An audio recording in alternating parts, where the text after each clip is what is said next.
রমজান সামনে রেখে চাহিদার তুলনায় ৭২% বেশি ছোলা আমদানি হয়েছে, এমন তথ্য দিয়েছে জাতীয় রাজস্ব বোর্ড এনবিআর। বাজারে সরবরাহ বাড়তি থাকায় গত বছরের তুলনায় আমদানিকৃত ছোলার দাম কমেছে কেজিতে 10 টাকা।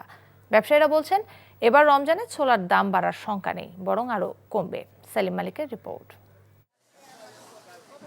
দেশে সারা বছর ছোলার চাহিদা 2 লাখ টনের কিছু বেশি। এর মধ্যে শুধু রমজানের চাহিদা প্রায় 1 লাখ টন। এনবিআর এর তথ্যে এবার রমজানকে টার্গেট করে গত নভেম্বর থেকে 18 জানুয়ারি পর্যন্ত আড়াই মাসে ছোলা আমদানি করা হয়েছে 1,72,000 টন, যা চাহিদার তুলনায় 70% বেশি। রাজধানীর মৌলভীবাজারের আড়তদারদের দাবি, এবার ছোলার সরবরাহ ভরপুর, রমজানে কোনো সংকট হবে না। কানাডা, অস্ট্রেলিয়া, রাশিয়া থেকে ডাল, গম, ছোলা বাংলাদেশে প্রচুর আমদানি হয়েছে। এই কারণে গত বছর তুলনায় এবার অনেক দাম কম। আশা রাখি যে আমাদের কাছে যে মাল আছে ইনশাআল্লাহ আমরা রোজা চালিয়েও আমাদের মাল হয়তো অনেক মাল আমাদের গোডাউনে পড়ে থাকবে, বেচা কিনা করতে পারবো না, হয়তো দাম আরও 2-4 টাকা কমে যেতেও পারে। এদিকে বাজারের ছোলার বাড়তি সরবরাহে গত বছরের তুলনায় দাম বেশ খানিকটা কমেছে। বর্তমানে আপনার ছোলার কেজি চলতেছে 80 থেকে 85 টাকার মধ্যে বিদ্যমান।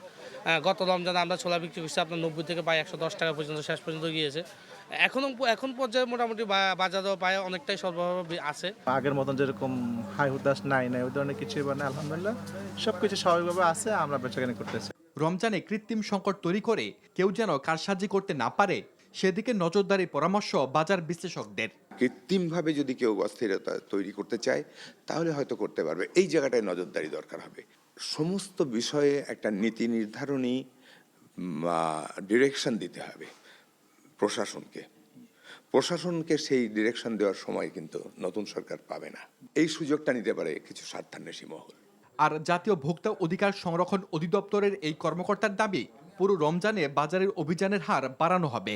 বাজারে আমাদের ভোক্তা অধিকার অধিদপ্তরের কর্মকর্তারা যেভাবে মনিটরিংয়ে থাকবেন, আমাদের জেলা প্রশাসক মহোদয়গণের যারা ম্যাজিস্ট্রেট রয়েছে, বিজ্ঞ এক্সিকিউটিভ ম্যাজিস্ট্রেট, তারাও কিন্তু বাজার মনিটরিং কার্যক্রমে, মোবাইল কোর্ট কার্যক্রমে থাকবেন এবং তারা কিন্তু তাৎক্ষণিকভাবে জেল জরিমানাও করতে পারেন, যেটা ভোক্তা অধিকার অধিদপ্তর করতে পারে না।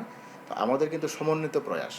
এদিকে গত আড়াই মাসে মসুর ডাল আমদানি করা হয়েছে 2,29,000 টন, যা গত বছরের একই সময় তুলনায় প্রায় 43% বেশি। সেলিম মালিক, এনটিভি নিউজ, ঢাকা।